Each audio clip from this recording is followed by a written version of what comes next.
2020년 4월 15일 수요일 아침입니다. 오늘 우리가 함께 읽을 말씀은 창세기 5장 21절에서 31절까지의 말씀이 되겠습니다. 창세기 5장 21절에서 31절 말씀입니다. 5장 21절 말씀을 읽겠습니다. 에녹은 65세에 무두셀라를 낳았고, 자, 에녹이라는 이름, 에녹이라는 사람에 대해서 말합니다. 에녹이라는 이름은 감화시키다, 가르치다 이런 뜻에서 유래했어요. 그래서 전수자 혹은 선생 이런 의미가 있다고 합니다. 그는 신실한 신앙의 소유자로서 하나님과 동행하는 모범적인 삶을 산 사람으로 널리 알려지게 됩니다. 그의 이름은 그가 사람들에게 하나님의 뜻을 가르치고 또한 스스로의 생활 가운데서 하나님의 가르침을 실천했기 때문에 사람들에게 깊은 감명을 주었음을 반영하는 그런 이름이라고 이렇게 생각이 됩니다. 그가 65세에 무두셀라를 낳았다. 그래서 이 무두셀라라는 이름의 뜻은 병기의 사람 혹은 창의 사람 이런 뜻을 가지고 있어요. 이것으로 봐서 무두셀라는 짐승을 사냥했고 또한 아주 활달하고 건강한 그런 사람이었던 것으로 추측을 합니다. 그는 969세를 살았어요. 성경에 기록된 인물 가운데 최고로 장수한 사람으로 알려지고 있습니다. 자, 이제 22절 말씀입니다. 무두셀라를 낳은 후 300년을 하나님과 동행하며 자녀를 낳았으며, 오늘 본문에 나오는 이 5장에 나오는 족장들의 기본은 거의 이름과 아들을 낳을 때의 나이, 그리고 그 후 누렸던 생애의 기간, 그리고 죽었을 때의 나이, 이렇게 무슨 패턴이 있어요. 이름이 나오고 나이가 나오고 얼마 동안 살았다, 그리고 언제 죽었다, 이런 정형화된 패턴이 있다는 거예요. 근데 에녹의 경우에는 다른 사람과 좀 다릅니다. 왜? 그가 하나님과 동행하다는 말이 나오기 때문에 참 굉장히 놀라운 그런 말씀이죠. 하나님과 동행했다는 것이요. 이 말은 결국 또 에녹에게는 죽음에 관한 기록이 없다는 것이죠. 그래서 다른 사람과 뚜렷한 차별을 가지고 있다 하는 것을 성경이 보여줍니다. 여러분, 동행한다는 말은 무슨 뜻입니까? 동행한다는 단어는요, 걷다라는 뜻이 기본이에요. 기본적으로 걷다라는 뜻을 가지고 있어요. 또 삶의 방식을 따르다 하는 의미도 있고 성관계를 가진다는 의미도 있습니다. 따라서 에녹이 하나님과 동행했다 하는 것은 하나님이 원하시는 삶의 원리에 따라서 마치 한 몸을 이룬 부부처럼 하나님과 매우 친밀하게 교제했다 하는 의미를 가지고 있는 것이에요. 아마 에녹의 삶은 하나님의 뜻에 어긋나는 일을 찾아보기가 어려울 정도로 완전했다 하는 것을 우리는 생각할 수가 있습니다. 그는 하나님과 어디 가든 무엇을 하든 보조를 같이 했을 것이고, 이 말은 보조를 같이 하다. 하나님께서 빨리 가기를 원하실 때는 빨리 가고 천천히 가기를 원하실 때는 천천히 가는 것과 같은 그런 삶을 살았다 하는 것을 보여줍니다. 자, 이와 같이 하나님과 함께 동행하는 것이야말로 우리 성도들이 끊임없이 추구해야 할 삶의 원리라 하는 것을 우리는 명심해야 합니다. 성경을 보면 이와 같이 동행한 자들에 대한 기록들이 있습니다. 우리가 잘 아는 노아도 하나님과 동행하는 자라 6장에 표시되어 있고, 미가 선지자도 하나님의 백성들에게 하나님과 동행할 것을 촉구합니다. 미가서 6장 8절에 이런 말씀이 나와요.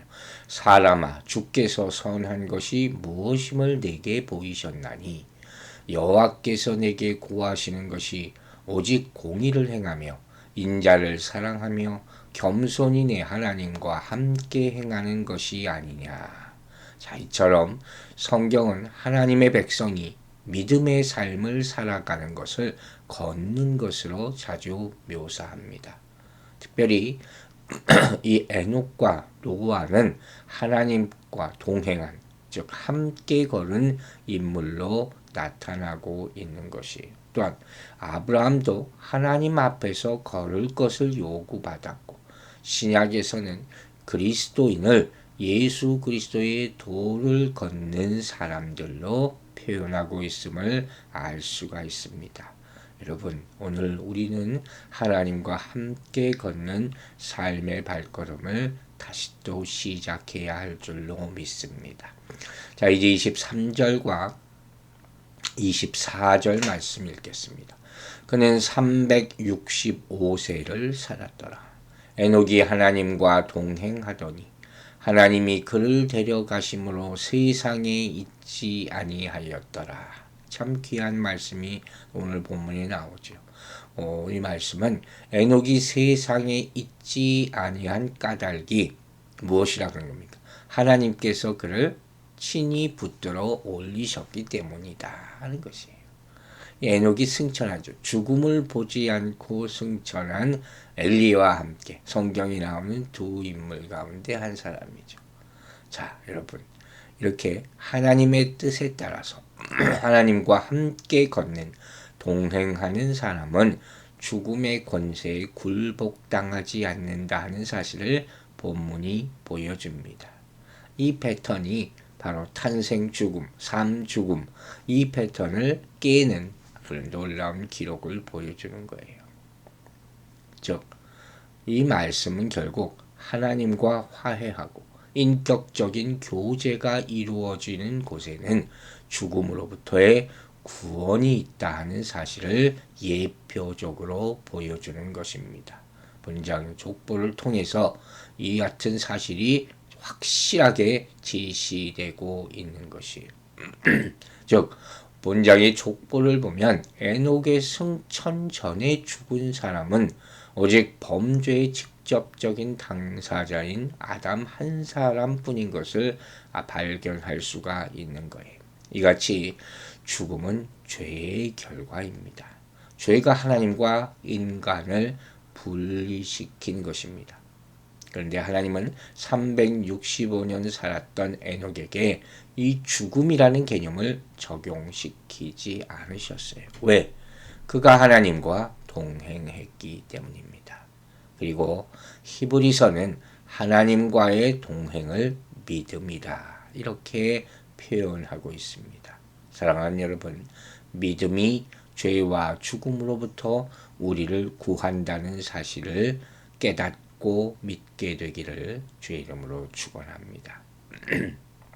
이 모습은 인간의 범죄가 인간을 사망으로부터 이끌었다는 사실을 보여주는 동시에 인간이 하나님과 동행하며 그 인격적인 교제를 회복할 때 영생할 수 있다는 것을 보여주기도 하는 것입니다.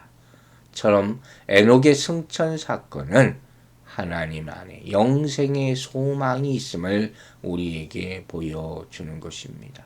그러므로 우리 모두 무엇보다도 하나님과 교제하고 인격적으로 함께 동행하는 그런 것을 회복하는 데 힘써야 될 줄로 믿습니다. 또한 우리들은 에녹과 같이 죽음을 경험하지 않고 하늘나라에 직접 가지는 않더라 할지라도 예수 그리스도의 대속의 공로를 힘입을 때 에녹처럼 결국 하나님과 더불어 영원한 삶을 누리는 것에 동참할 수 있음을 깨닫고 영생의 소망을 가지고 하루하루를 살아야 될 줄로 믿으시기 바랍니다. 자, 이제 5장 25절, 26절, 27절 말씀 읽겠습니다. 무두셀라는 187세 라멕을 낳았고 라멕을 낳은 후 782년을 지내며 자녀를 낳았으며 그는 969세를 살고 죽었더라. 자, 여기 나오는 라멕은 4장 18절에 나오는 가인의 후손과 동명이인이죠. 이 라멕이라는 이름은 강한 자, 젊은 사람 이런 뜻을 가지고 있어요. 앞에 나온 가인의 후손 라멕이 성경 기록 최초의 두 아내를 취하여서 창조 질서를 깨뜨리고 또 폭력을 숭상하는 자로서의 불명예스러운 이름을 남겼다면 본문의 라멕은 그 아들 노아로 인하여 명예로운 자가 된 그런 다른 사람을 지칭합니다. 그리고 무두셀라와 라멕의 계보를 보면 에녹에게서 끊어졌던 기록 패턴이 다시 나타나는 것을 볼 수가 있습니다. 무두셀라는 969년을 살다가 죽었어요. 성경에 나오는 인물 중 가장 오래 산 인물입니다.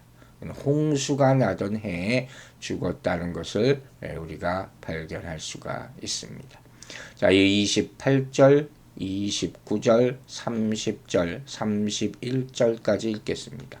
라멕은 182세의 아들을 낳고 이름을 노아라 하여 이르되 여호와께서 땅을 저주하심으로 수고롭게 일하는 우리를 이 아들이 안위하리라 하였더니 라멕은 노아를 낳은 595년을 지내며 자녀를 낳았으며 그는 770세를 살고 7세를 살고 죽었더라.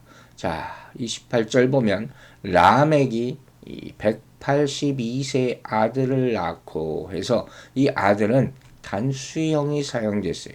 왜 이 얘기를 하느냐? 지금까지 앞선 계보 족보를 보면 모두 자녀를 낳고 하는 복수형이 쓰였거든요. 여기서만 아들을 낳고 하는 단수형을 썼다는 것은 왜일까요? 바로 이어 나타나는 이 노아에게 모든 독자의 관심을 집중시키기 위해서는 노아라는 인물이 그렇게 중요하다는 거죠. 즉 죄악된 세상을 홍수 심판으로 완전히 멸절하고 인류의 시조 아담에 의해서 인류의 제2의 시조라고까지 불리는 노아의 등장을 지금부터 기술함에 있어서 이처럼 다른 사람과 경우에 다르게 노아를 관심을 갖게 하기 위해서 이러한 표현을 쓴 것이라 하는 것입니다. 자, 여기서부터 전 인류의 조상 아담과 믿음의 조상 아브라함과 더불어 홍수 이후의 새 역사를 여는 조상으로서 성경에 나오는 3대 조상 가운데 한 사람이라 이렇게까지 일컬어지는 노아의 위대한 삶이 생이 시작이 됩니다. 노아라는 이름은 쉬다, 앉다, 휴식하다 이런 뜻을 가지고 있는 이름이에요. 이는 노아가 인류에게 쉼과 안식을 가져다 줄 그런 자임을 암시하는 것입니다. 즉 노아는 타락한 인류를 물로써 멸절시키는 하나님의 심판 가운데서도 하나님의 말씀에 유일하게 순종했죠. 그래서 방주를 만들어서 가족과 택함받은 짐승들을 에게 생명을 준 안위의 사람이었다. 이름 그대로 안위의 사람. 그리고 이 노아를 통해서 누구를 바라봅니까? 바로 예수 그리스도를 바라보는 거예요. 예수 그리스도야말로 세상 끝날 하나님께서 이 세상을 불로 심판하실 때 택한 자를 구원으로 이끄실 안위의 사람이시기 때문이다. 그래서 사람들은 노아를 그리스도를 예표하는 자라고 이야기하고 있는 것이에요. 즉 아담으로 시작된 인류가 실패하고 이제 새로운 아담인 노아를 통해서 새로운 인류가 시작될 것을 미리 보여주고 있는 것입니다. 자, 이와 같이 안위라는 이름을 통해서 새로운 삶을 위로하시는 하나님의 모습을 볼 수가 있습니다. 사랑하는 여러분, 우리가 이렇게 어렵고 힘든 인고의 삶을 시대를 지내고 있지만 오늘 말씀을 보면서 노아와 같은 안위의 삶을 또 다른 사람에게 베풀 줄 알고 또 다른 사람에게 그런 마음에 평안을 주는 그런 말씀을 전하게 되는 그런 사람으로 살아가야 될 줄로 믿습니다. 기도하겠습니다. 하나님 아버지 감사합니다. 오늘 노아의 생애가 시작되는 그런 말씀까지 보았습니다. 아버지 우리는 어떤 사람입니까? 이 힘들고 어려운 상황에서도 주의 말씀을 통해서 평안을 되찾고 안위함을 주시는 주님의 말씀을 받았으니 다른 주변의 모든 사람에게 이 안위를 나타내는 그런 삶을 하루 동안 살게 도와 주시옵소서. 감사드리며 예수 그리스도의 이름으로 기도했습니다. 아멘.